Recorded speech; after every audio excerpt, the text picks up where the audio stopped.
자, 수업 내용으로 들어가서 지난 시간에 우리가 배운 내용이 이제 2장, 3장 끝부분, 앞부분 배웠는데 2장에서는 이제 소프트맥스가 왜 쓰이게 됐는가를 좀 이론적으로 설명을 했었죠. 복잡하게 GLM 과정을 통해서 설명을 하게 자연스럽게 나오게 됐다라고 얘기했는데 지금 소프트맥스를 나왔느냐, 왜 써야 되느냐를 한마디로 얘기하라 그러면 지난 시간에도 얘기했지만 맥시멈 라이클리후드 원리 때문에 쓸 수밖에 없다라는 얘기를 했었죠. 자, 그걸 조금 더 자세하게 언급을 하면 그 GLM 과정에서 그냥 파일로 가봐야겠네요. GLM 과정에서 우리가 계산하는 그 확률, 그 조건부 확률이었죠. y 기분 x가 그 엑스포넨셜 패밀리인데 어디였죠? 예.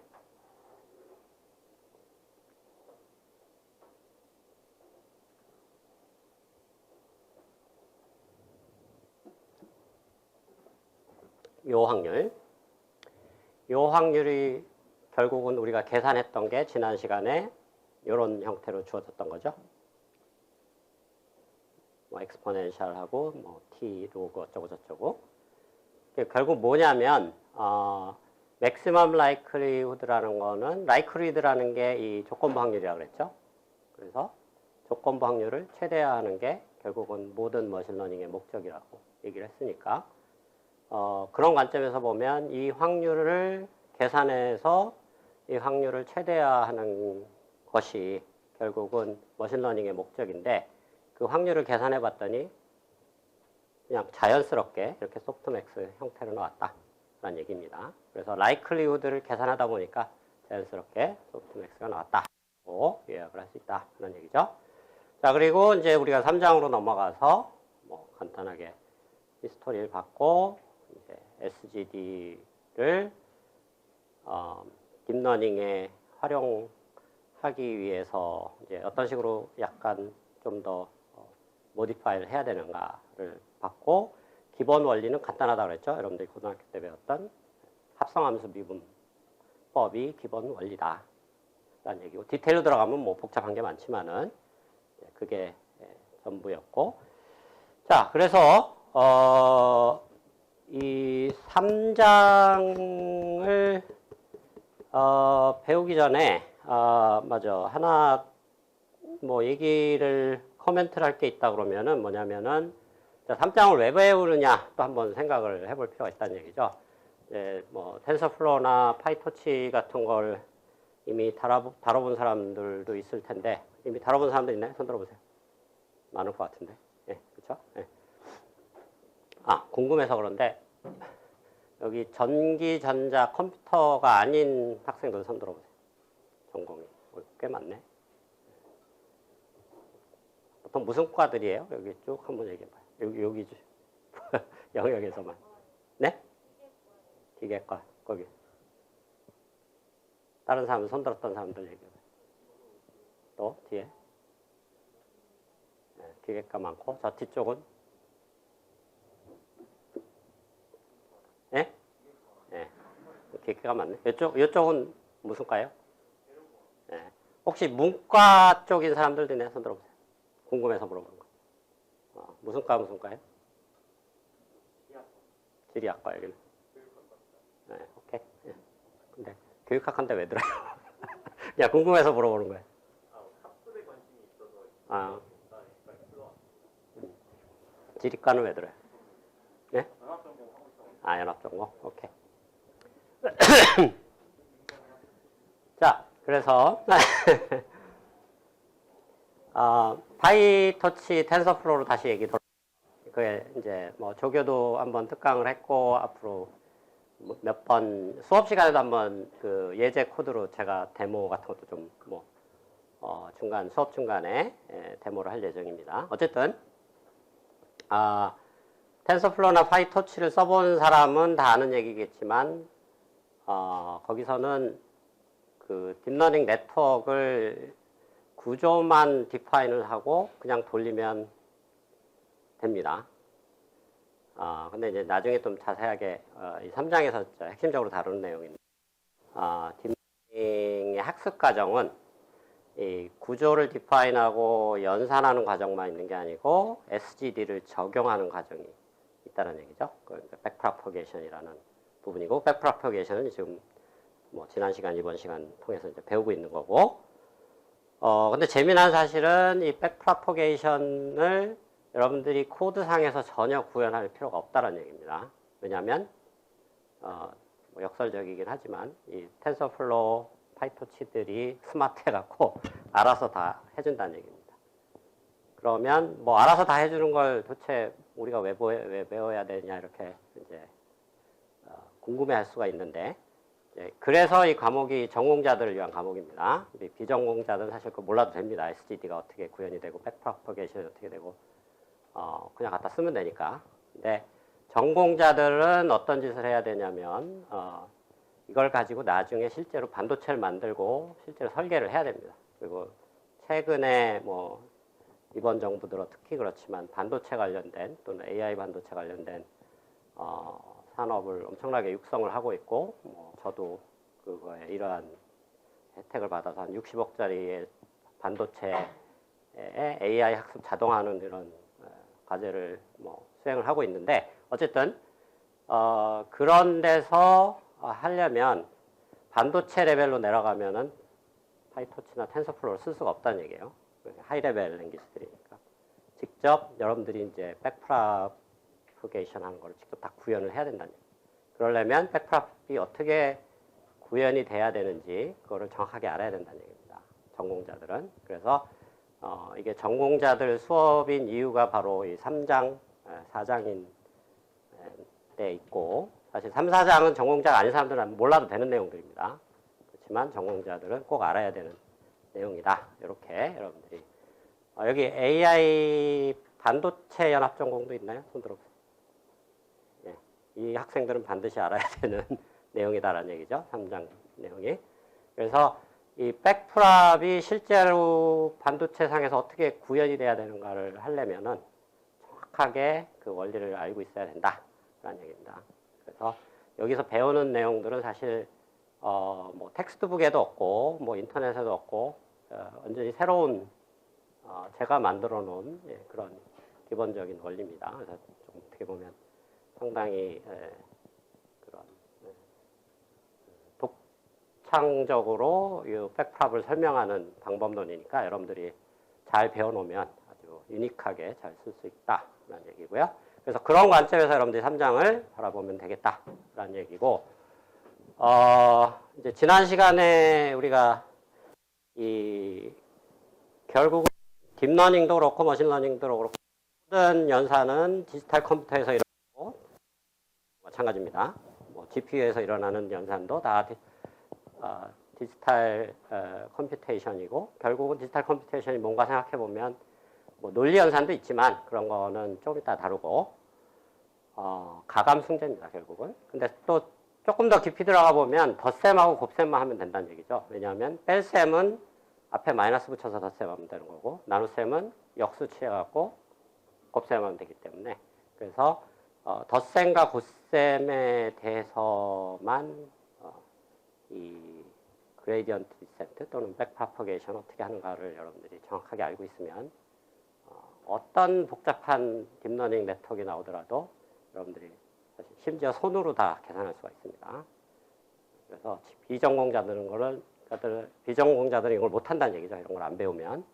근데 여러분들은 이 과목을 통해서 남들이 안 배우는 내용들까지도 배울 수 있는 아주 좋은 기회다라는 얘기입니다. 자, 그래서 덧셈은 우리가 지난 시간에 설명을 했었죠.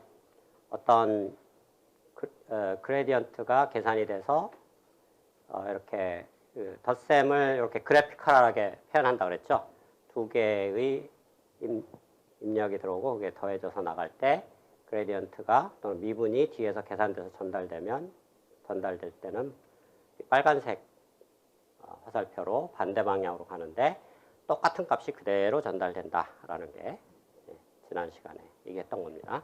자, 이게 뭘 하려고 하는 거냐면 우리가 알고 있는 덧셈, 곱셈 연산을 그래피컬하게 재해석하면 굉장히 유용한 파워풀한 툴이 될 수 있다라는 얘기입니다.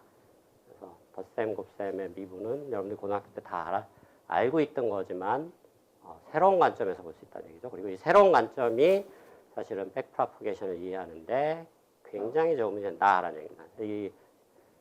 이게 이제 여기서 배우는 간단한 그냥 퍼셉트론 같은 그런 네트워크는 쉽게 계산이 가능합니다. 조금 이따 예시가 나오겠지만.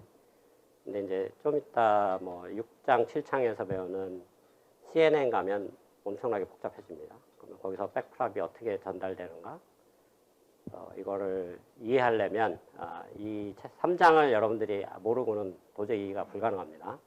그리고 더 나아가서 RNN 같은 걸로 가면은 더 복잡해집니다. 특히 뭐 LSTM, GRU 같은 걸로 가면 이 모든 것들이 이제 그 일종의 뭐 그런 블락 다이어그램 같이 화살표 구조로 쫙 연결이 돼 있는데 결국은 모든 연산은 알고리즘적인 연산들은 블락 다이어그램 또는 뭐 플로우 차트식으로 연산이 되는 형태로 표현이 되는데 즉 그래피컬하게 표현이 된다는 얘기입니다. 그러면 그 그래피컬한 표현에서 백프랍이 어떻게 전달되는지를 오늘 지난 시간에 배웠던 내용 플러스 오늘 배우는 내용 3가지 정도만 알면 어떤 복잡한 연산이 나오더라도 여러분들이 다 할 수 있다는 얘기입니다. 심지어 손으로도 다 계산할 수 있다는 얘기입니다. 자, 손으로 계산할 수 있다는 얘기는 여러분들이 특히 반도체 쪽 전공하는 사람들은 실제로 다 구현을 할 수 있다는 얘기입니다.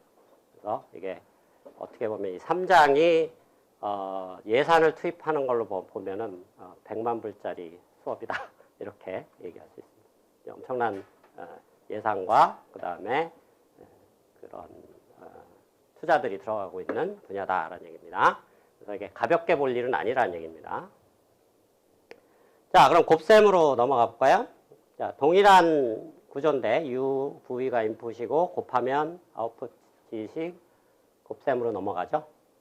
자, 그러면 이거는 이제 숙제로 나갈 텐데 말로만 설명을 하도록 하겠습니다. 이거 한번 해봤으니까. 뒤에서 그레디언트가 나올 때 여기서 뭘 계산하고 싶은 거냐면 요놈을 계산하고 싶은 거죠. 요거를 계산하고 싶은 건데 역시 합성함수 미분을 쓰면 된다는 얘기죠. 요거는 밖에서 이미 계산돼서 전달되는 거고 요거 뒤에 요것만 붙으면 된다는 얘기죠. 자, 그레디언트랑 요놈은 노테이션이 같은 거라고 여러분들이 생각하면 됩니다.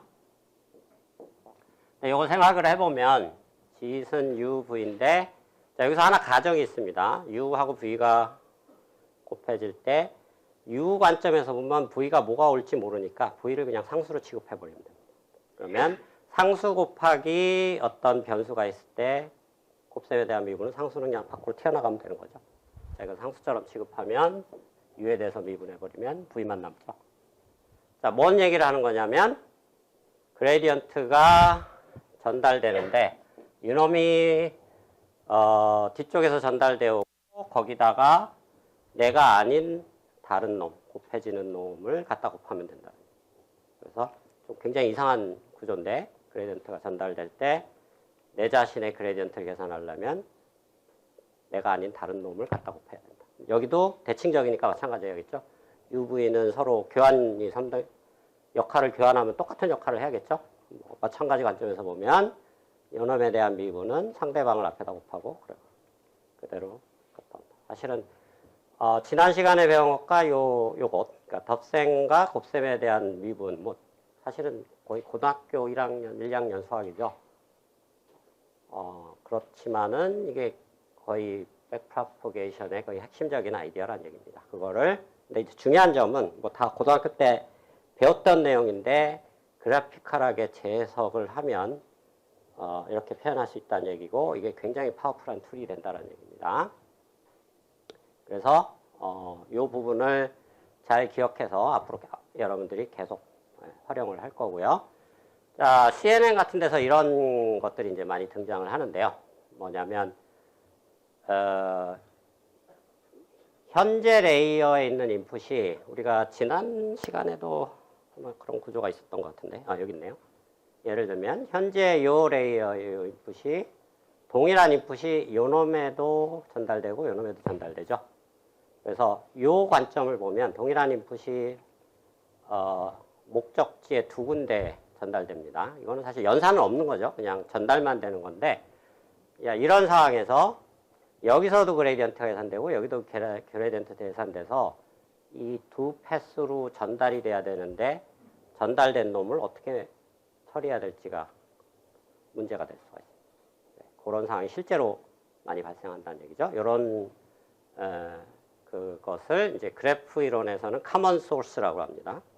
원천이 같은 거고 목적지 데스티네이션이 여러 군데인. 자, 그래서 각자 다른 그레디언트가 계산돼서 나올 수가 있다는 얘기죠. 근데 이때는 요 커먼 소스에 대해서 미분을 해보면 실제로 요거는 이제 이건 고등학교 수학은 아니고 공학 수학입니다. 편미분법을 생각을 해보면 이 두 개가 합으로 나타난다는 거 금방 알 수가 있습니다. 여러분들이 숙제로 해보기 바랍니다. 그래서 편미분에 의해서 이 두 개의 그레디언트가 합으로 계산이 돼야 된다. 그래서 이게 단순한 것 같지만 나름 수학적인 원리가 있다는 얘기죠. 자, 그리고 이제 뭐 렐룬이 시그모이드니 이런 논리니한 펑션들이 반드시 등장하죠. 딥러닝에서. 자, 그런 것들은 역시 합성함수 미분입니다. 미분이 전달되면 이것도 합성함수 미분이죠. 그러면 U를 F에 대해서 미분하고 U를 L에 대해서 미분하려면 일단 F를 가지고 L을 미분하고 그게 이제 전달되는 거고 그 다음에 U를 F에 대해서 미분한 거가 곱해져야겠죠. F'이 곱해진다. 그래서 이건 뭐 합성함수 미분 때문에 당연히 이런 거고 이건 지난 시간에 이미 배운 내용입니다. 그래서 요 네 가지 원리만 알면 아무리 복잡한 뭐 무슨 뭐 GPT-3니 버트니 뭐 이런 어마어마하게 복잡한 것들이 등장하더라도 여러분들이 백프랍이 어떻게 전달되는지 다 알 수 있다는 얘기입니다. 자, 요약을 해보면 백프랍은 뭐냐? 합성함수 미분인데 그 지난번에 설명했듯이 그 연산을 효율적으로 하기 위해서는 뒤에서 전달이 되는 게 좋습니다. 다시 한번 좀 가보면 합성함수 미분에서 요놈에 대한 미분을 구하려면 어차피 요 앞에 것들을 알아야 되니까 요거를 미리 계산해서 뒤에서부터 전달하는 게 낫다. 근데 사실 딱 한 줄만 있을 때는 앞에서 계산하고 뒤에서 계산 똑같습니다. 근데 딥러닝 네트워크는 요 딱 한 줄만 있는 게 아니죠. 그 그래프 구조가 여기에 또 있고 여기에 있고 여기에 있고 여기에도 쫙 있습니다.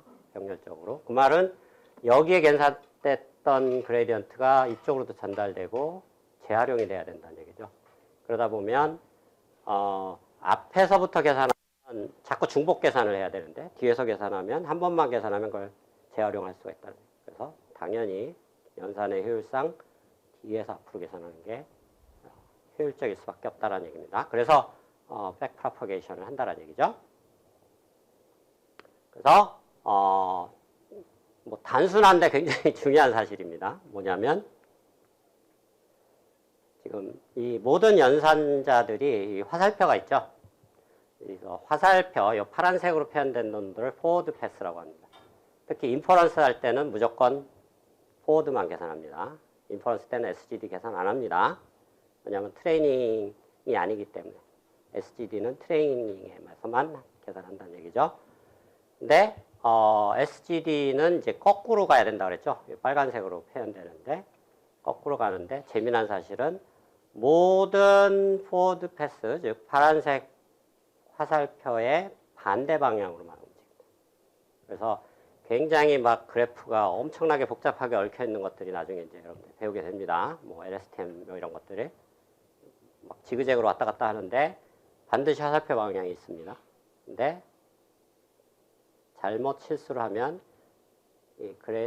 포워드 패스로 가는 방향으로 잘못 그레디언트 계산할 수가 있다는 얘기죠. 그거 잘못됐다라는 겁니다.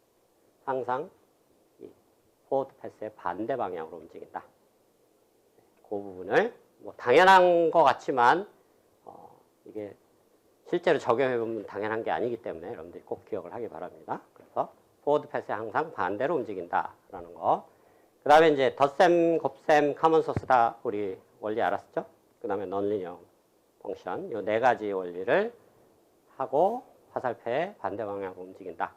만 알고 있으면 이 5개의 원리가 사실은 백프로퍼게이션의 전부다라고 요약을 할 수가 있습니다. 자, 이거는 뭐 다른 책이나 교과서에도 없는 내용이니까 여러분들이 잘 기억을 하고 있으면 평생 도움이 잘 될 겁니다. 자, 그럼 이제 실전으로 가서 아주 복잡한 딥러닝 네트워크가 있다. 그러면 지금 배웠던 네 가지 원리를 어떤 식으로 적용할까 한번 생각을 해보도록 하겠습니다.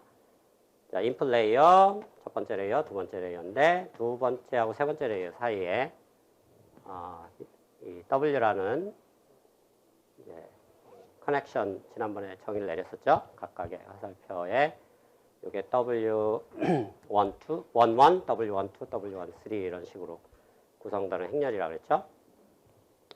자, 그러면 뭘 하고 싶으냐면 최종 코스트 펑션, 로스 펑션, 오브젝티브 펑션을 L이라고 하면은 뭐 이게 어떻게 계산되는지는 우리가 지난번 2장에서 다 배웠습니다. 뭐 리그레션일 때, 그 다음에 또 클래시피케이션일 때.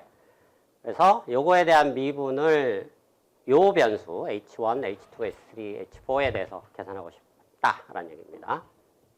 자, 그러려면 어떻게 하면 좋을 건가? 근데 요거를 계산하기 위해서는 자, 예를 들면 요거 하나만 계산해 볼까요?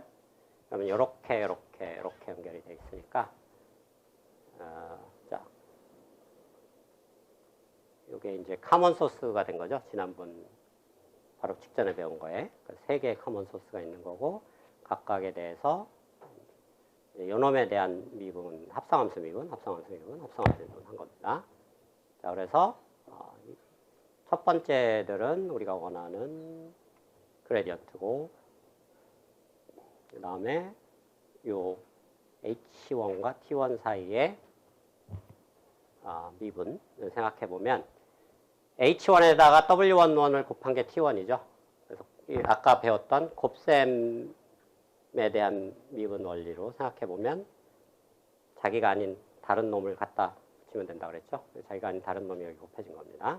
그게 W11이죠. 왜냐하면 요 곱하기 W11이 이거가 된 거니까. 그렇죠? 그러니까 어떻게 보면 H1 들어가고 W11 들어가고 T1이 됐다는. 자, 그런 식으로 해석해서 이걸 벡터로 생각하면 그레이디언트로 생각하자는 얘기죠. T1부터 T3를 하나의 벡터로 생각하면 그 그레이디언트 벡터를 이렇게 표현하고 W11, W12, 13를 생각을 해보면 자, 이게 벡터가 이게 로 벡터로 일단 생각하자고 했습니다. 그러면 로 벡터가 왼쪽에서 곱해지는데 이 인덱스들은 두 번째 인덱스가 바뀌고 있네요. 저러려면 오른쪽에서 곱해져야 되는데 좀 앞뒤가 안 맞죠? 그러려면 이 앞뒤가 맞게 하려면 행렬을 뒤집어야 된다는 얘기. 트랜스포즈로 해서 이런 형태가 된다는 얘기죠. 네, 뭘 얘기하고 싶은 거냐면 뭐 이 시계 구조를 주목하라는 얘기입니다. 무슨 얘기냐면 아까 배웠던 네 가지 원리가 자, 덧셈, 곱셈, 카먼 소스 뭐 이걸 생략하고 이게 스칼라에 대해서만 지금 설명을 한 거죠. 근데 이게 스칼라뿐만 아니라 입력 변수들이 그러니까 덧셈, 곱셈에 대한 입력 변수들이 스칼라가 아니라 벡터나 행렬이어도 다 똑같은 원리가 적용된다. 자, 그게 파워풀한 점이라는 얘기입니다. 스칼라까지만 생각하면 사실 여러분들이 고등학교 때 배웠던 지식하고 하나도 다를 게 없습니다. 근데 이 과목에서 여러분들이 새롭게 이제 배워야 될 거는 이게 스칼라에 대해서만 적용되는 게 아니란 얘기입니다. UV가 행렬이 돼도 되고 벡터도 되고 여기 UV가 한 놈은 행렬이 되고 한 놈은 벡터가 돼도 상관없다는 얘기죠. 또는 둘 다 행렬이 돼도 상관없다는 얘기죠. 그렇게 가더라도 여기서 말한 백프랍의 원리가 동일하게 적용된다. 무슨 얘기냐면 두 개의 행렬이 더해졌을 때 그레디언트도 여전히 똑같은 게 분할돼서 나간다는 얘기고, 두 개의 뭐 행렬이 곱해졌을 때 다른 행렬이 곱해진다. 굉장히 놀라운 사실이죠. 근데 뭐 연산을 해보면 놀라운 사실이 당연한 겁니다. 어떻게 보면 그 연산한 결과가 바로 이거죠. 실제로 그걸 증명한 거라는 얘기입니다. 무슨 얘기냐면 H하고 T하고의 관계, 그러니까 H라는 벡터하고 T라는 벡터인데, 자 H를 왼쪽에 곱하고, 논리니어한 펑션은 일단 생략하도록 하겠습니다. 그 다음에 W를 곱한 게 T라는 벡터입니다. 여기 다 T하고 H는 다 벡터입니다. 로우 벡터. 그러면 결국은 아까 원리로 생각하면 뭐 여기 벡터고 이게 행렬이긴 하지만 그 곱셈에 대한 백프라 원리를 그대로 확장해서 사용할 수 있다는 얘기죠. 무슨 얘기냐면 요놈에 대한 미분을 계산하고 싶으면 이 T에 대한 미분은 앞에서 전달되니까 그게 요거죠. 뒤에서 전달되고 있는 거니까 그 아까 그래피컬한 원리에서 보면, 자 요놈이 H라고 보고 요게 T라고 보자는 얘기죠. 그러면 요게 W고, 그러면 이 원리에서 의하면은 T에 대한 미분에다가 상대방 거 W를 곱해주면 된다는 얘기죠. 그렇죠? 근데 그냥 아무렇게나 곱해주면 안 되고 그 행과 열의 그 디멘전이 다르니까 그거는 맞춰줘야 된다는 얘기입니다. 그래서 그대로 갖다 곱해주면 안 되고 트랜스포즈를 해줘야 된다. 왜냐하면 사이즈가 맞아야 곱이 만들어지니까. 그래서 이게 생소한 식처럼 보이지만 사실은 방금 우리가 증명했던 곱셈의 그래피컬 로테이션의 백프라 원리다라는, 복잡하게 설명했지만 증명을 한 거죠. 행렬 벡터까지도 연장이 된다, 확장이 된다는 얘기입니다. 자, 그래서 요 둘 사이의 관계만 봤지만 이게 요 놈을 알려면 요걸 알아야 된다는 얘기였고, 요걸 알려면 요걸 알아야 된다는 얘기고, 요걸 알려면 요걸 알아야 된다는 얘기니까 결국은 아까 원리대로 뒤에서부터 하나씩 계산해서 보면 앞에까지 계속 전달할 수 있다. 자, 이게 백프로파게이션의 뭐 그냥 처음이자 마지막 전체입니다. 이게 전부입니다. 간단하죠? 자, 그래서 지금까지 배운 거를 사실 이제 백프랍을 다 배운 겁니다. 원리는 어떻게 하는 것까지도. 근데 이거를 좀 체계적으로 이제 노테이션 정리해서 한번 정리를 해보자는 얘기입니다. 이거는 이제 서머라이즈 하는 과정이다 라고 보면 되겠고요.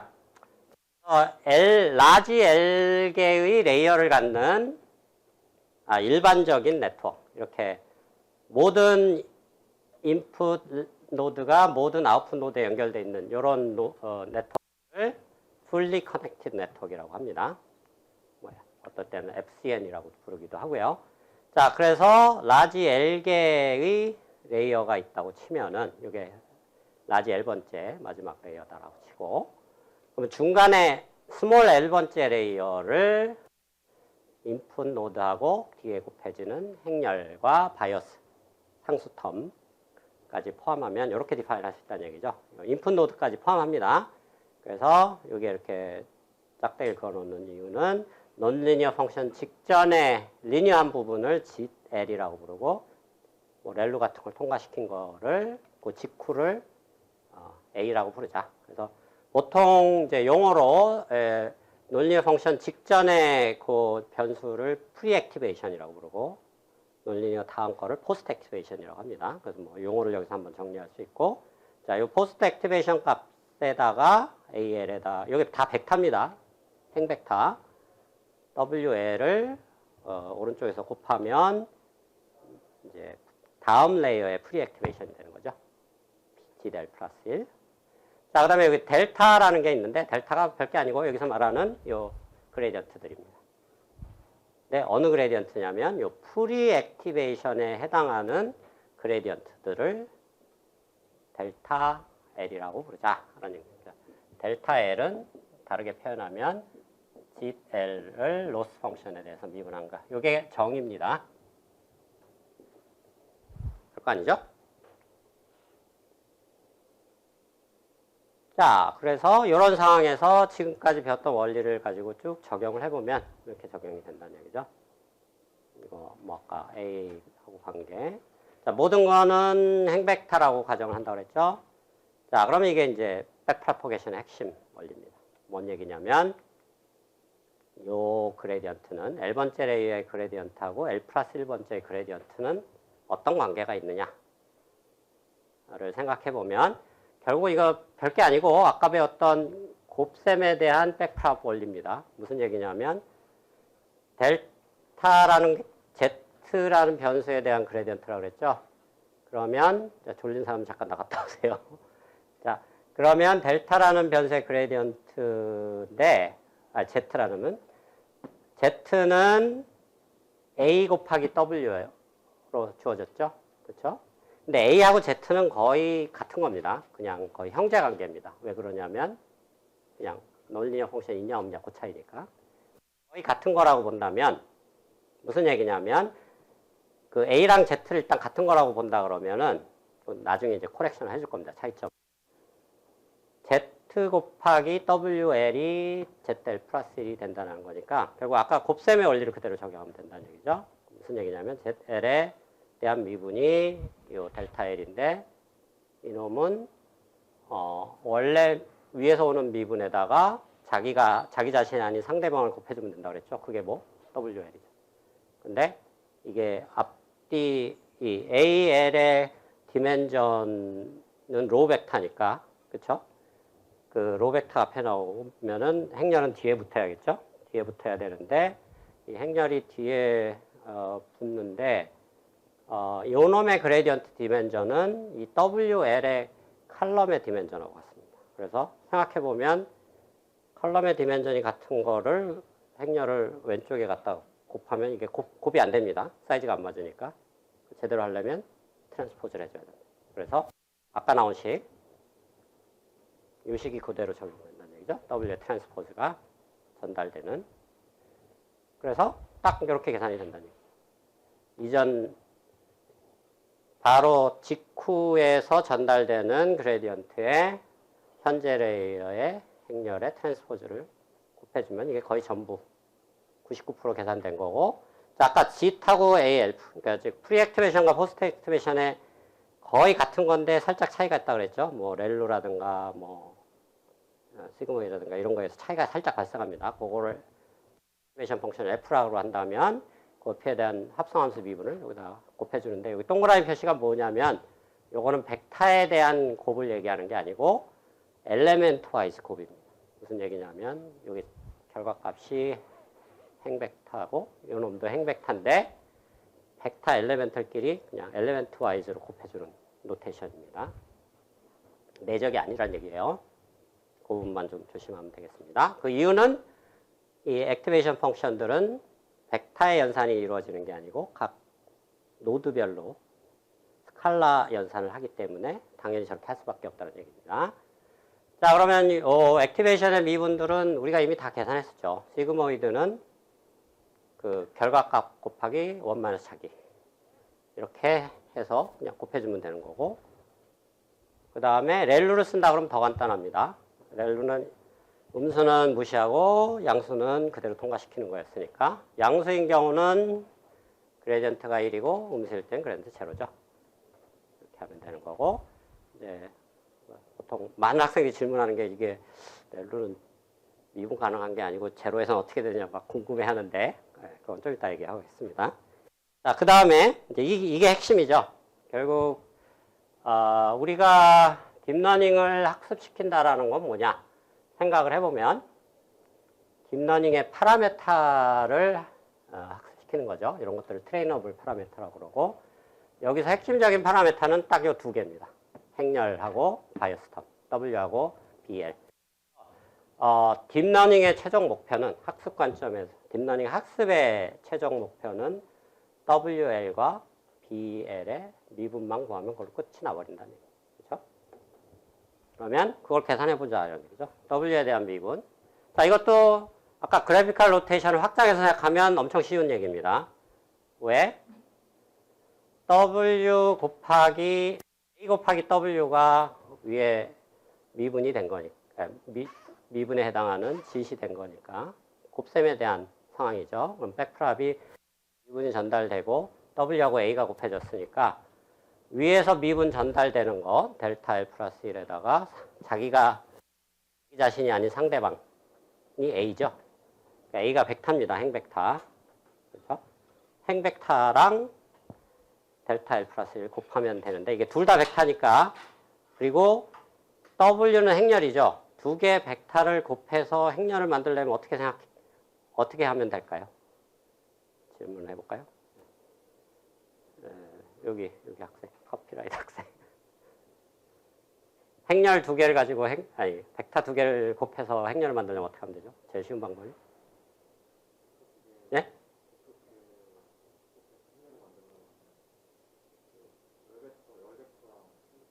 그렇죠. 딱 그거죠. 예. 열 벡터 하나 세우고 아니죠. 행벡터 하나 세우고 열 벡터를 곱하면 행렬이 나오죠. 자, 그래서 한 놈은 뒤집어야 된다는 얘기입니다.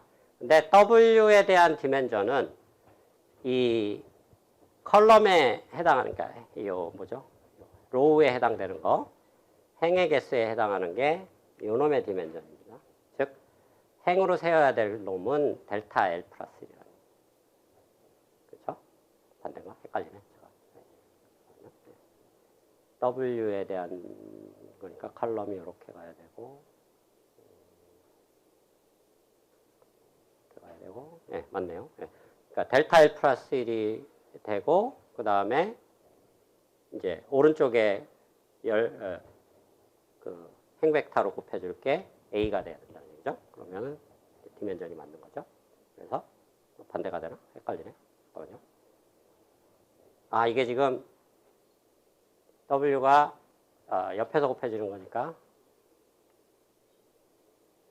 행의 개수가 요 A의 디멘전이네요. 그러면 행의 개수가 A의 디멘전이니까 네, A는 원래 로우 벡터였죠. 그러니까 이놈을 다시 세워야 된다는 얘기죠. 그래서 A의 트랜스포즈가 되고 그 다음에 이제 컬럼의 개수가 이놈의 디멘전이 돼야 되니까 델타가 곱해지는. 자, 그래서 반대가 맞습니다. 그래서 A 트랜스포즈 A L 델타 L 플러스 1. 복잡해 보이지만 사실은 별거 아니라는 얘기입니다. 아까 배웠던 원리의 연장선이라는 얘기죠. 무슨 얘기냐면 W하고 A가 곱해서 지시된 거니까 그렇죠? 이거는 위에서 전달되는 거고 W하고 A가 곱해졌으니까 W에 대한 미분은 A가 어딘가는 곱해줘야 된다. 그렇게 본다 그러면 이건 어떻게 보면 우리가 배웠던 원리의 그냥 연장선인 것뿐이다 라는 얘기를 할 수가 있다는 얘기죠. 자, 그 다음에 바이어스에 대한 텀은 더 쉽습니다. 바이어스는 요 단계 다 더해진 다음에 더해지는 건데 바로 짓하고 그러니까 무슨 얘기냐면 요게 계산이 된 다음에 B가 더해진다는 얘기죠. 이게 짓하고 같은 거고 무슨 얘기냐면 짓은 뭐 어떤 연산 더하기 바이어스라는. 근데 우리가 아까 덧셈의 원리에서 봤듯이 그레디언트 관점에서 보면 덧셈을 하기 전이나 한 후나 그레디언트는 똑같죠. 그러니까 이놈이 밖에서 위에서 전달되고 있는 놈인데 이게 더해진 놈이니까 같은 레벨에서 똑같다는 얘기입니다. 그래서 이에 대한 그레디언트는 그 짓에 대한 전달되는 그레디언트하고 동일할 수밖에 없다는 거예요. 왜냐하면 합으로 표시되는 거니까.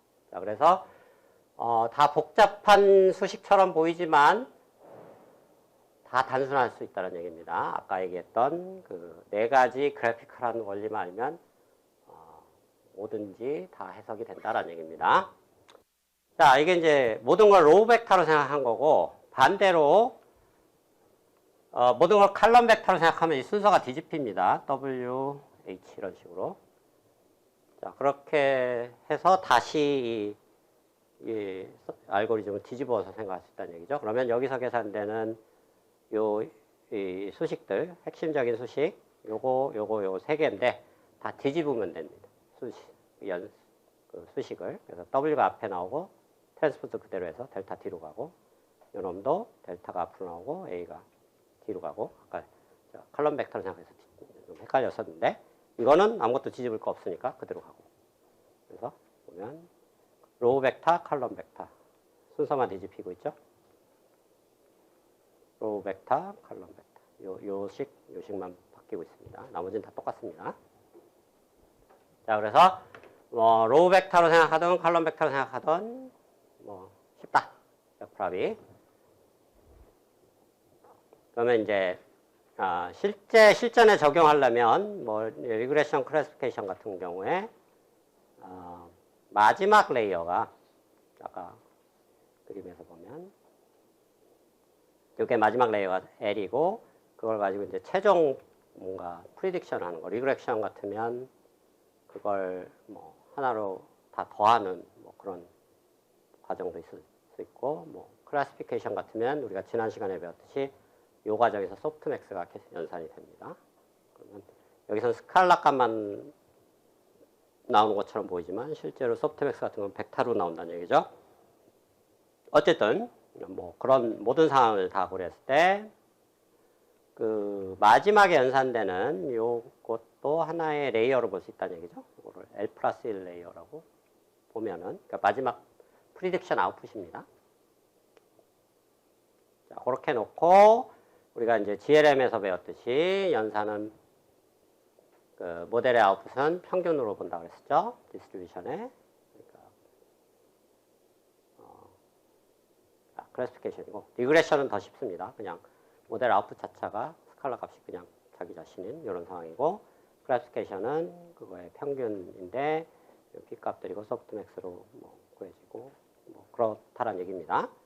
자, 그러면 요 리그레션에 대해서 가장 처음 계산해야 될 미분이 그러니까 결국은 딥러닝 아웃풋에 대한 변수에 대한 미분이라는 얘기죠. 로스 펑션에 대한 요 놈이죠. 요 놈을 계산해 보면 이건 지난번에 한번 리그레션 할 때 다 계산했었습니다. 결국 에러 텀이라는 얘기. 그렇죠?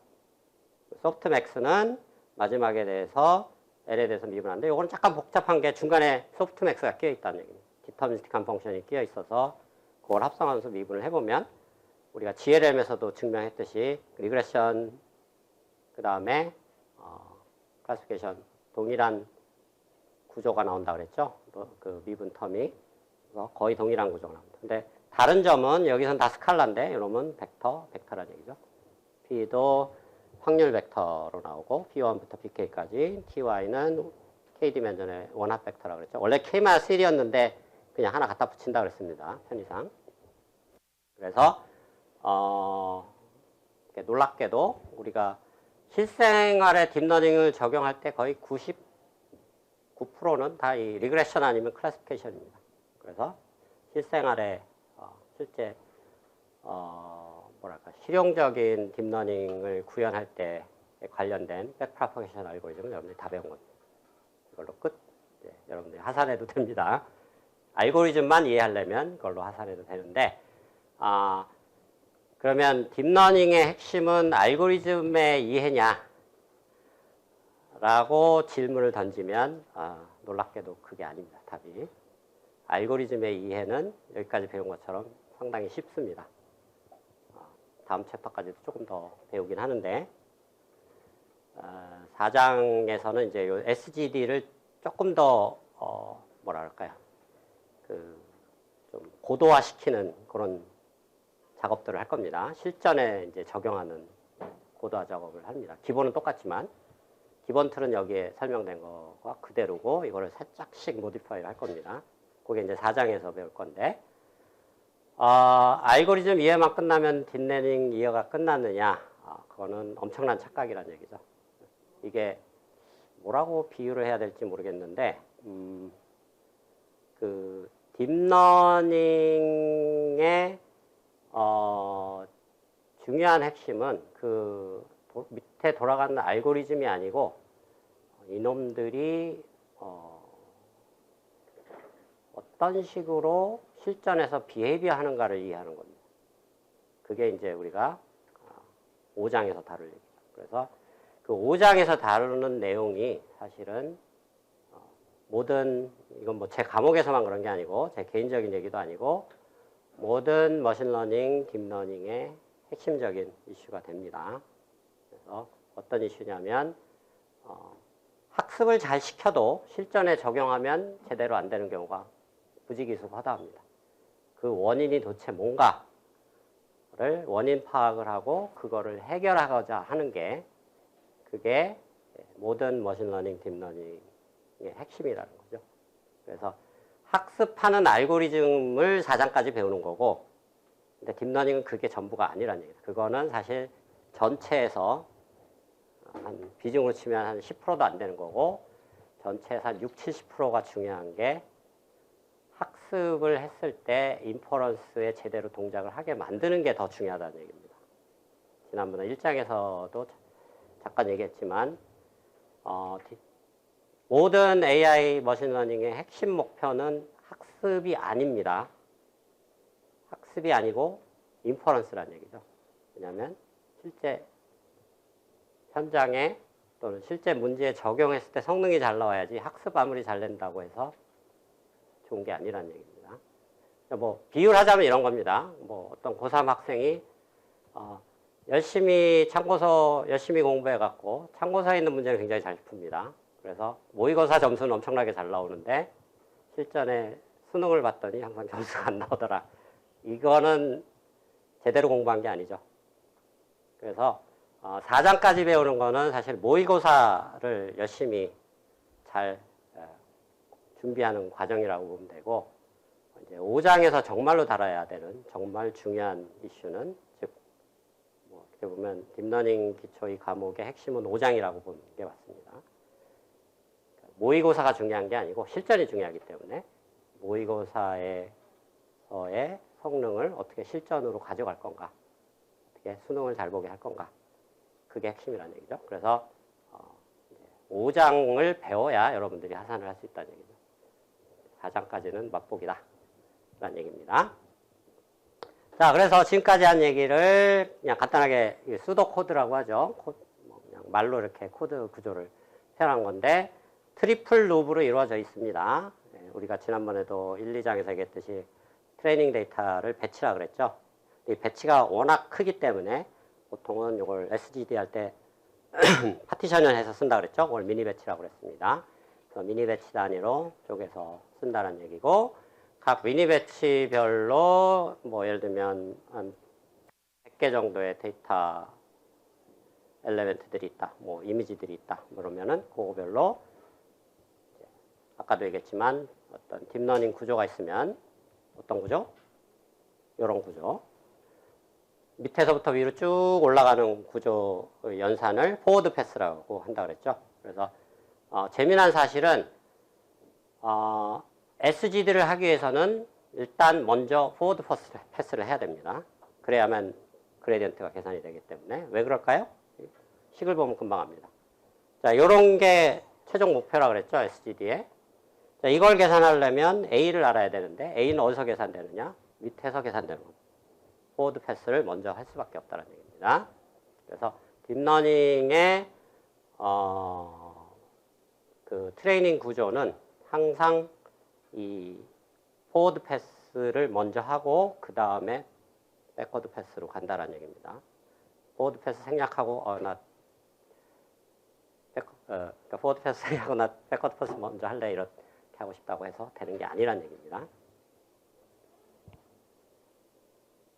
그래서 쭉 밑에 레이어서부터 쭉 계산을 하고 마지막에 로스 펑션, 뭐 클래시피케이션, 리그레션에 대해서 계산하고, 아까 앞에 식의 마지막 로스에 대한 그레디언트, 마지막 아웃풋에 대한 그레디언트 두 가지 케이스 다 있었죠.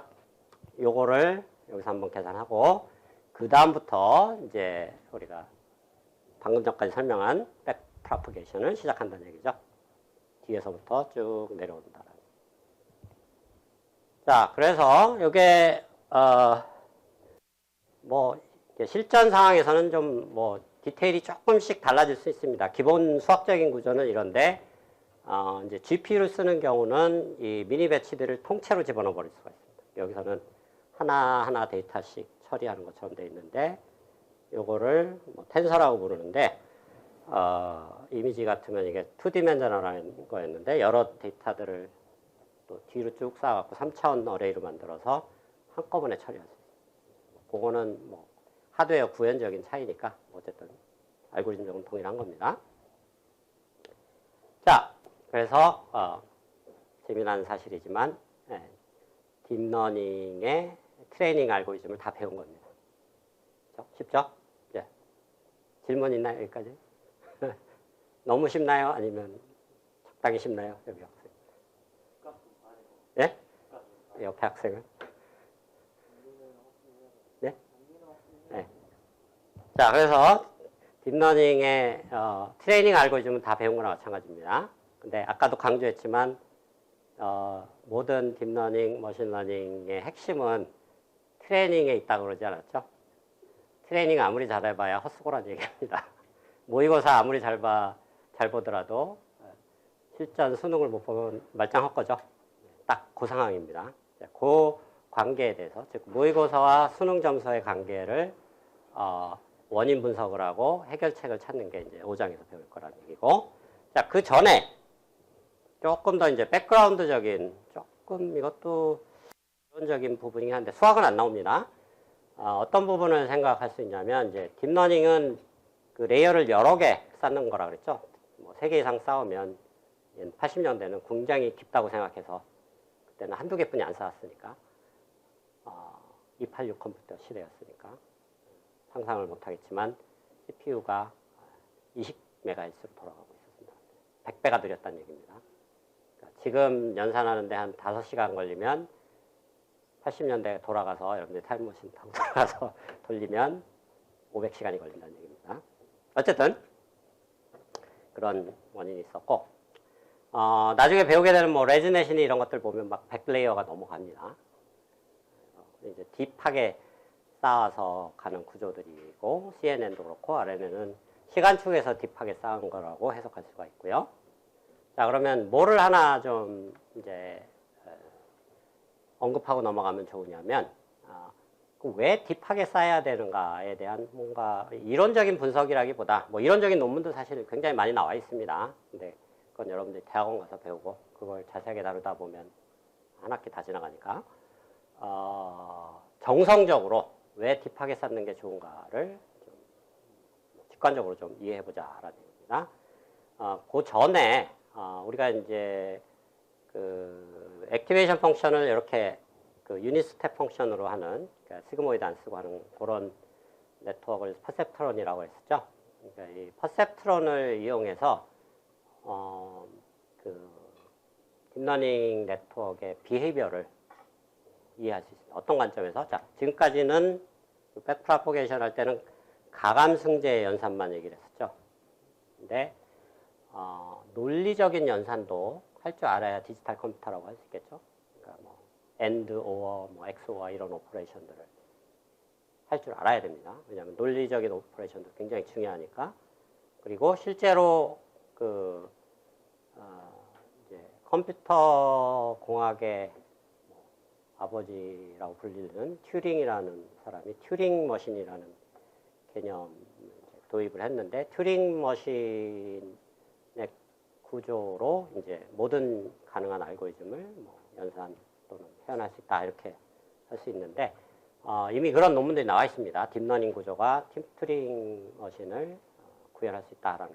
무슨 얘기냐면 딥러닝이 디지털 컴퓨터가 할 수 있는 건 다 할 수 있다는 얘기입니다.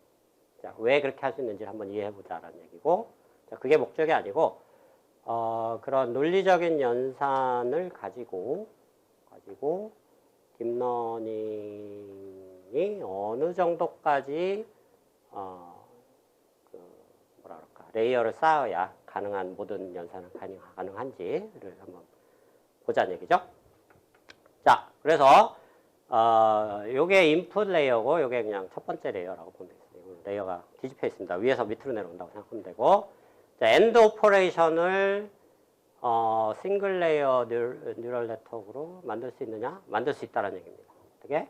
인풋을 웨이트를 1씩 곱해서 더하고 1.5라는 거 이상이면 아웃풋이 1이 나가고 1.5 이하면 아웃풋이 0이 되게 하면 이게 엔드 오퍼레이션이 된다는 거죠. 왜? 1.5 이상 되려면 이게 둘 다 합쳐져서 2가 돼야만 되고, 둘 중에 하나만 0이거나 둘 다 0이면 이걸 통과를 못 한다는 얘기입니다. 자, 이게 기존에 우리가 배웠던 이런 네트워크하고는 약간 다르죠? 다른데, 사실 어떻게 생각하면 되냐면 요 스레시홀드를 어떻게 생각할 수 있냐면 액티베이션 펑션은 유닛 스텝 펑션이고 스레시홀드 요 b를 요 숫자의 마이너스로 생각하면 됩니다. 마이너스 1.5다. 그러면 여기가 계산되는 게 합쳐진 건데 요거가 1.5보다 클 때 유닛 스텝 펑션이 1이 돼버리니까 그쵸? 여기에 나와 있는 스레시홀드가 바이어스 텀에 마이너스를 붙인 거다라고 여러분들 이해하면 지금까지 배웠던 거 똑같은 구조입니다. 다른 게 아니란 얘기예요. 자, O 오퍼레이션은 스레시홀드만 조정하면 된다는 얘기죠. 저 B를 마이너스 0.5로 바꾸면 둘 중에 하나만 1이 나와도 아웃풋이 1이 나와요. 그러니까 AND하고 O 오퍼레이션 할 수 있다는 얘기죠. 싱글 레이어로. 그러니까 로지컬 오퍼레이션 할 수 있다는 얘기입니다. 아까 봤듯이 산술적인 연산 다 하는 거고. 그래서 모든 알고리즘을 뉴럴 네트워크로 다 구현할 수 있다라는 얘기입니다. 자, 그러면 요거는 이제 약간 기하적으로 해석을 할 필요가 있는데 이제 요게 아웃풋이고 이게 노테이션들이 좀 다르긴 한데 요 놈이 인풋 고개 곱해지는 웨이트 W1, W2 그리고 요 트레시홀드를 세타 요걸 왼쪽으로 옮기면 마이너스 세타가 되니까 아까 얘기했던 것 같은 거죠. 마이너스 세타가 바이어스 B니까. 자, 그랬을 때 이 식을 가만히 들여다보면 딱 그 인풋에 요걸 X라고 그러고 요걸 Y라고 하면은 X 곱하기 상수, Y 곱하기 상수 더하고 뭐 상수 텀인 뭐 그게 뭐보다 0보다 크다. 뭐 이거죠. 딱 보면 뭐냐면 직선의 식이고 직선의 식이 0보다 크다라는 거죠. 그리고 이 바운더리 0에 해당하는 식은 딱 직선의 식이죠. 그러니까 뭔 얘기냐면 이런 직선을 그었을 때 이 부등식이 만족하는 영역은 이 직선의 한쪽이고 만족을 못하는 영역은 그 반대쪽이라는 얘기예요. 이게 이제 지난 시간에 얘기했던 이 직선의 법선 벡터를 그었을 때 그 법선 벡터가 이 인풋이 그 법선 벡터 방향 쪽으로 있으면 양수가 되는 거고 반대에 있으면 음수가 되는. 이건 이제 여러분들이 고등학교 때 배웠던 그런 기하학하고 직접 연결이 된다는 얘기죠. 그래서 직선과 인풋 벡터 간의 거리를 재는 거로 또 재해석을 할 수도 있습니다. 이걸 심심한 사람도 집에서 한번 그렇게 재해석을 해보고 사실 그런 걸 가지고 또 머신러닝을 하는 유명한 알고리즘들이 있습니다. SVM이라고 해서 시간이 없어서 설명을 못하지만 자 어쨌든 이제 그 뭘 얘기하는 거냐면 이런 싱글 레이어 네트워크 특히 액티베이션을 이렇게 유닛 스텝 펑션으로 쓰는 이런 네트워크는 결국은 디시전 바운더리가 항상 직선 형태로 나타난다라는 게 키포인트입니다. 그렇죠? 그래서 직선이 결국은 그 어떤 인풋의 공간을 나눠주고 그 한쪽 공간에 있는 놈은 플러스 1, 파란색이죠. 다른 쪽 공간에 있는 놈은 0으로 아웃풋이 나온다는 얘기죠. 그렇죠? 그래서 이 직선이 어떤 가능한 인풋들을 다 분류를 해줄 수 있느냐만 보면 이게 모든 로지컬 오퍼레이션을 다 가능하게 하느냐 안 하느냐를 파열할 수 있다는 얘기죠. 자, 그러면 XO 오퍼레이션을 생각을 해보면 XOR은 AB라는 인풋이 있을 때 아니요 뭐 XY 인풋이 있을 때 XY 중에 하나만 1이 있어야 되는 게 XOR죠. 자, 이게 뭐 편의상 X라고 그러고 이걸 Y라고 그러면 4개의 점들이 있습니다. 4개의 점들이 있는데 XOR는 어디에 해당되냐면은 뭐 예를 들면 뭐 이런 거죠. 여기가 아웃풋이 여기가 1이고 여기가 1이고 여기는 0, 0. 왜 그러냐면 0, 1, 1일 땐 제로고 그렇죠? 둘 중에 하나만 1일 때 1이죠. 그래서 XOR 오퍼레이션의 아웃풋을 보면 0, 1, 0, 1 이렇게 돼 있죠. 그래서 B는 0이고 A는 1이다라고. 자, 그러면 이 뭔가를 분류한다라는 거는, 클래시파이 한다라는 거는 0하고 1의 그 영역을 깨끗하게 요 디시전 바운더리를 잘라줘야 된다는 얘기예요. 그러니까 0, 0, 1, 1이 있을 때 직선 하나로 0과 1의 영역을 깨끗하게 잘라줄 수 있을까요? 질문이. 여기 학생 가만 뒤야. 네. 왜 못할까요?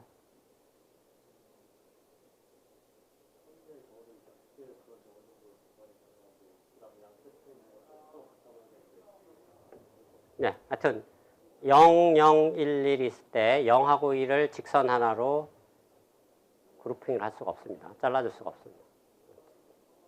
죽었다 깨어나도 할 수 없습니다. 그거는 뭐 이렇게 잘라도 안 되고 저렇게 잘라도 안 되고, 왜냐하면 이렇게 자르면 요거는 구분할지 몰라도 이쪽이 여기랑 막 섞여버리죠. 뭐 이런 식으로. 아니면 이렇게 잘라도 마찬가지고.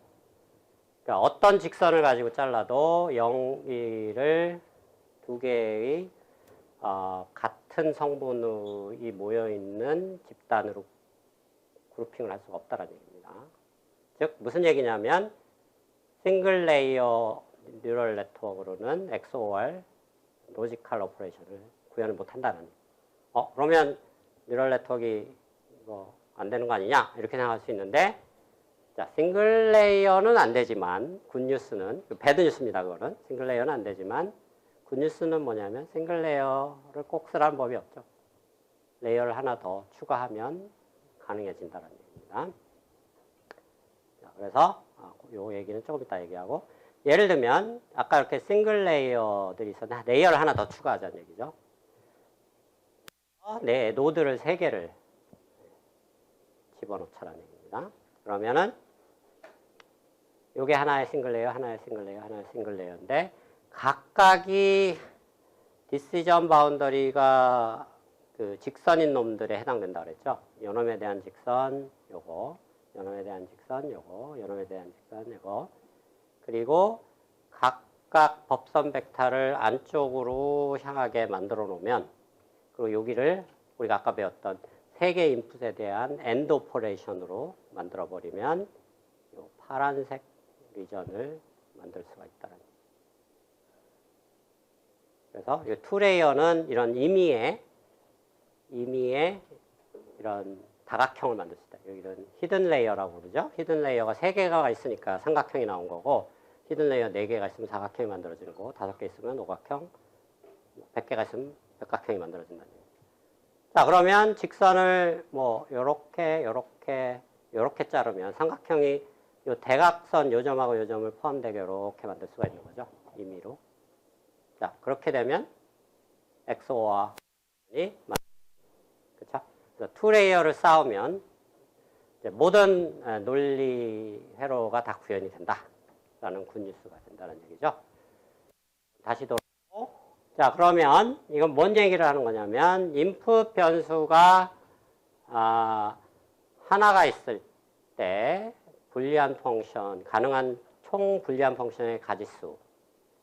뭔 얘기냐면 인풋 변수가 딱 x가 하나 원빈만 있을 경우 인풋은 0, 1 둘 중에 하나죠. 근데 거기에 가능한 함수는 0, 1에 0, 0, 0, 1, 1, 0, 1, 1을 할당하는 거죠. 중복 순열입니다. 그래서 n이 1일 때는 가능한 함수의 개수가 4개가 나오는 거고, n이 이거 인풋의 개수입니다. n이 2개의 비트로 이루어져 있다. 그러면 첫 번째 bit이 0, 1이 있고 두 번째 bit이 0, 1이 있는데 콤비네이션 4가지가 있는 거죠. 4가지 포지션에 대해서 0, 1을 가지고 중복 순열을 만드는 방법, 포지션에 대해 지수로 올라가고 가능한 개수 0하고 1 2개뿐이 없죠.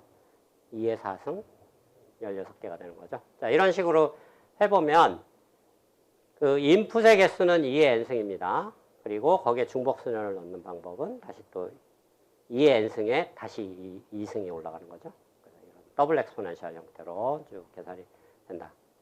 이거 약간 요까지는 쉬운데 이제 약간 어려운 거는 인풋이 하나만 있을 때, 요 원디멘전만 있는 겁니다. 원디멘전만 있을 때 가능한 함수의 개수가 네 가지가 있다고 그랬죠. 0, 0, 0, 1, 1, 0, 1, 1. 근데 그거는 여기서 얘기하는 1차원에서의 직선은 점입니다. 점으로 모든 가능한 상황을 0, 1로 구분을 할 수가 있다는 얘기죠. 0, 1로 돼 있을 때는 여기를 자르고 0, 0이 됐을 때는 뭐 10로 자르고 1, 1이 돼 있을 때는 뭐 이쪽으로 자르면 되니까. 그렇죠? 그래서 이렇게 자름이 가능한 그런 경우의 개수를 리니어 세퍼러블 하다라고 합니다. 근데 1차원일 땐 다 잘라지니까 4개 다 잘라지는데 2차원이 문제죠. 아까 이런 경우. 그게 엑소와 시츄에이션인데 2차원에서는 예상이 00, 뭐 11 이런 식으로 그게 그런 케이스가 엑소와라고 비슷한 상황이 2개가 발생하죠. 여기가 00일 때 아니면 여기가 11일 때. 01이 뒤집혀 있는 상황이지만 그 2개가 빠집니다. 그래서 총 16개에서 14개만 리니어 세퍼러블 하다. 즉 무슨 얘기냐면 싱글 레이어 뉴런으로 구분이 가능한 오퍼레이션이 된다. 그러니까 로지컬 오퍼레이션이 된다라는 얘기. 근데 변수가 많아지면 구분 가능한 게 점점 줄어든다는 얘기고. 자, 3차원으로 가면 이런 구조인데 뭐 001의 배치가 한 놈이라도 어떤 대각선 성분에 있으면 다 빼줘야 됩니다. 다 빼주는 게 여기서 빼면은 뭐 152개가 이제 빠진다는 얘기죠. 심심한 사람들은 좀 약간 골머리를 써야겠지만 여기서 어떤 포지션들이 빠지는 거고 안 빠지는 건지 한번 집에서 생각해 보기 바랍니다. 자, 이미 N승에 대해서 N개 인풋에 대해서 약간 이건 무슨 수학 올림피아드 문제 같은데 집에 가서 한번 사실 손으로 계산은 안 되고 뭔가 이게 코드를 써서 아마 연산을 해야 될 겁니다. 심심한 사람들은 한번 계산해 보기 바라는데 별로 안 중요하니까 그냥 심심할 때 해보기 바랍니다. 어쨌든 누가 다 계산을 해놔서 변수의 개수가 조금만 늘어나도 한 5디멘전만 늘어나도 그냥 거의 로지컬 오퍼레이션이 싱글 레이어로 구분이 불가능해진다란 뭐 그게 결론이란 얘기죠. 싱글 레이어에 대해 한계만 얘기한 겁니다.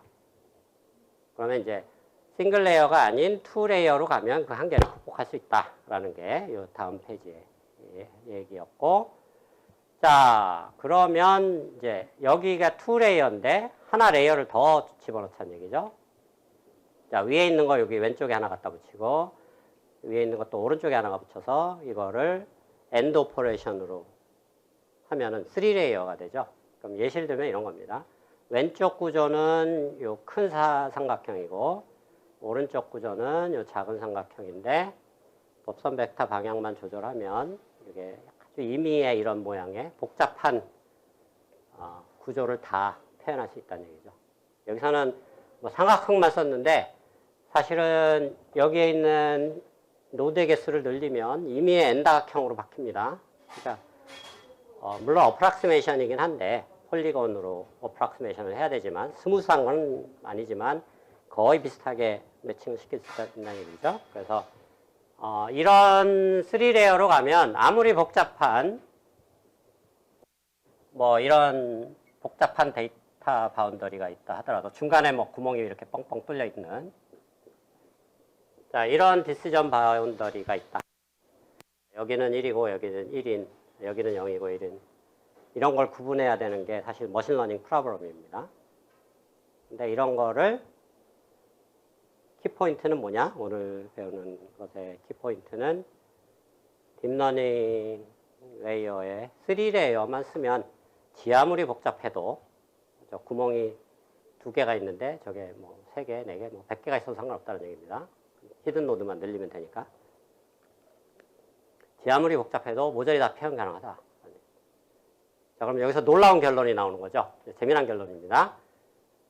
딥러닝은 3레이어만 있으면 모든 가능한 디시전 바운더리를 다 표현할 수 있다. 이걸 이제 표현력이라고 하는데 굉장히 중요한 개념입니다. 모든 걸 다 표현하다는 얘기죠. 그러면 이제 여기서 여러분들이 바로 질문이 나올 수밖에 없죠. 그러면 3레이어만 있으면 다 된다고 그랬으니까 3레이어만 쓰면 되지. 왜 더 이상 쌓느냐라는 질문이 나올 수밖에 없죠. 그렇죠? 그 이유는 사실 3레이어만 해도 됩니다. 근데 그 3레이어만 해도 된다라는 거의 전제 가정은 뭐냐면 이 히든 노드들을 엄청나게 많이 쌓아요. 옆으로. 그러니까 이런 걸 와이드 네트워크라고 합니다. 옆으로 뚱뚱하니까 패트 네트워크가 되는데 굳이 딥하게 쌓는 이유는 회원력의 문제가 아니고 둘 다 가능한데 그러니까 4레이어 이상은 사실 의미가 없다는 얘기입니다. 이 분석에 의하면. 그렇지만 굳이 딥하게 쌓는 이유는 동일한 개수의 요 뉴런들, 노드들을 유지하면서 와이드한 거하고 패트한 거를 생각했을 때, 즉 톨 네트워크하고 와이드 네트워크를 생각하자는 얘기죠. 노드의 개수는 또 동일하고. 그랬을 때 학습하는 속도가 딥한 게 훨씬 빠르다는 얘기. 그리고 훨씬 더 표현력이 높다라는 겁니다. 이제 아마 다음 시간에 들어야 될 것 같은데 왜 그러면 딥한 게 좋을 수밖에 없는가를 좀 정성적으로 설명하는 방법이 있습니다. 기하학적으로. 자, 우리가 보통은 액티베이션 펑션을 CNN 같은 렐루로 쓴다 그랬죠? 근데 렐루하고 비슷한 게 렐루는 뭐 이렇게 생겼고 이제 그거랑 비슷한 게 절대값 함수 이렇게 생긴 것도 있죠. 뭐 이것도 일종의 넌리니어한 펑션이라고 볼 수 있습니다. 그래서 설명의 편의상 절대값 함수를 액티베이션 펑션을 썼을 때 기하학적으로 왜 딥하게 쌓으면 표현력이 좋아지는지를 그냥 정성적으로 이해할 수가 있다는 얘기죠. 무슨 얘기냐면 이게 인풋의 어떤 디멘전이라고 칩시다. 지금 2디멘전만 그렸는데 사실 인풋이 n디멘전인 경우로 여러분들이 상상을 해야 됩니다. 그랬을 때 액티베이션, 그러니까 리니어 네트워크, 이런 리니어 네트워크를 하나 통과시키고 딥러닝은 리니어 네트워크가 무조건 있어야 되니까 중간에 통과시키고 액티베이션을 절대값 함수를 쓰면은 어떤 현상이 벌어지는 거냐. 자, 리니어 네트워크가 쓰이니까 이 리니어 네트워크 자체는 항상 직선의 식을 나타낸다고 그랬죠. 그러니까 n디멘전에서는 하이퍼플레인을 나타낸다고 그랬고 자, 액티베이션 펑션을 적용한다라는 것은 뭘 의미하느냐면 결국은 어떤 하이퍼플레인 직선의 이 오른쪽에 있는 놈하고 왼쪽에 있는 놈을 동일하게 취급하겠다는 얘기죠. 아까 뭐 어떤 인풋 벡터와 법선 벡터가 같은 방향에 있으면 플러스가 아니면 마이너스라고 그랬는데 절대값 취해보니까 두 개가 똑같아져 버리는 거예요. 그러니까 기하학적으로 얘기하면 뭐냐면 이 리니어 네트워크로 디파인되는 직선 또는 하이퍼플레인이 디시전 바운더리인데 그걸 중심으로 해서 인풋 스페이스를 한번 접어버리는 거나 마찬가지로. 그래서 여기 하이퍼플레인 점선이 이런 리니어 네트워크로 디파인된 그런 함수가 되고 이걸 한번 딱 접어버린다는 거예요. 그래서 무슨 얘기를 하는 거냐면 원래 n디멘저널한 스페이스가 하이퍼플레인 상에서 한번 접히면서 디멘전이 하나 탁 줄어들어 버린다는 얘기죠. n-1디멘전으로. 그래서 이렇게 접힌다는 얘기죠. 그러면 n-1디멘전 이제 스페이스가 넥스트 가서 이 짓을 다시 한번 반복한다는 얘기입니다. 거기서 또 다른 리니어 네트워크, 넥스트 레이어 리니어 네트워크가 나타내는 하이퍼플레인이 이놈이면 접은 놈을 또 한 번 접는 거죠. 이런 식으로. 그래서 무슨 얘기냐면 이게 인풋 스페이스면은 이거를 한 번 접고 두 번 접고 세 번 접고 이렇다는 얘기죠. 근데 놀라운 사실은 이게 여러분들 뭐 그런 퀴즈들 들어본 적이 있겠지만 종이를 한 장 주고 A4 용지 주고 한번 1000번 접으라 그러면 쉬워 보일 것 같지만 거의 불가능합니다. 한 10번 정도까지는 접다가 1000번 접으면 어떤 일이 벌어지냐면 2의 천승만큼 늘어나는 거죠. 2의 천승이면 10의 300승입니다. 그리고 원래 종이의 길이가 뭐 예를 들면 쉽게 얘기해서 1mm라 그러면 10의 마이너스 3승미터죠. 그러면 10의 297승미터가 나온 거예요.